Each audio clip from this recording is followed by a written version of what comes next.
Question est claire pour toi, Paul. Quels sont les exercices qui te viennent en tête qui devraient être bannis dans un gym classique? Il n'y en a pas. On avait parlé, mettons, des preacher curls.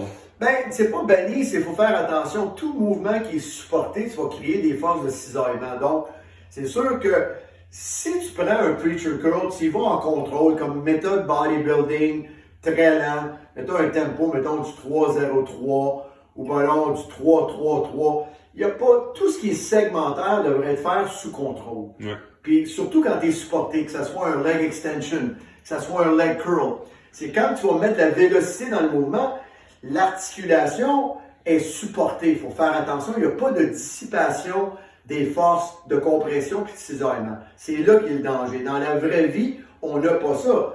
Comme le bench press, ça fait des années que je ne donne pas ça à mes athlètes. Pourquoi? L'omoplate est supportée. Ça t'empêche de faire une adduction puis une rotation interne de la barre, qui est le mouvement naturel au niveau pectoral. Donc, il n'y a pas où la force va aller, c'est dans le labrum. Beaucoup de problèmes de labrum avec mes athlètes. Puis c'est pour ça que j'ai banni le bench press.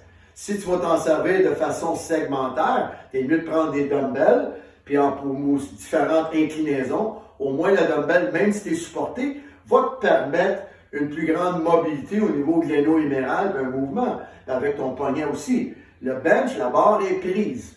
Donc, c'est pour ça, moi, ma job, c'est de garder l'athlète en santé et non qu'il lève 400 livres sur le bench, qu'il n'y a pas vraiment, pour moi, les joueurs de hockey, où il n'y a aucun transfert dans la performance. Puis, ça veut dire quoi pour le grand public des forces de cisaillement? Bien, les forces de cisaillement, c'est que tu ne peux pas dissiper la force. C'est pas juste des forces de cisaillement, des forces de compression. Quand tu fais du leg press, tu comprimes au niveau du fémur dans l'acétabulum, tu n'as pas de dissipation, ton dos est à côté. Fait que si tu mets 4 plates avec 8 gars embarqués dessus, tu vas avoir des problèmes au niveau sacro-iliaque. En plus, les gars vont rapidement, le sacrum s'en va en flexion. C'est une belle place pour faire une belle hernie discale.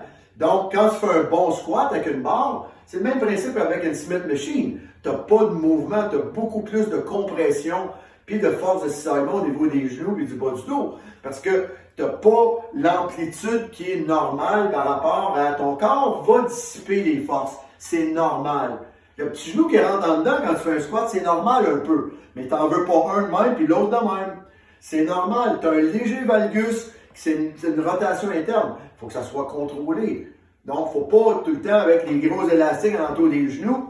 Ça peut faire des forces de cisaillement au niveau du genou. Encore là, léger, pour apprendre en warm-up, ça va. Mais quand tu as 4 plates sur les barres, à la barre, tu n'as pas des élastiques alentour des genoux. Tu vas te péter les rotules. C'est ça.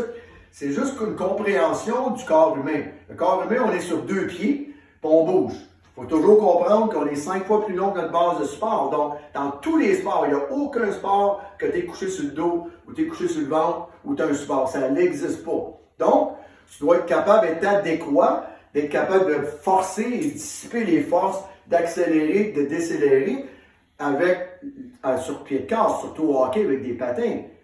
C'est ça qui est le plus gros défi là-dedans. Encore là, ça ne veut pas dire de ne pas jamais faire de bench.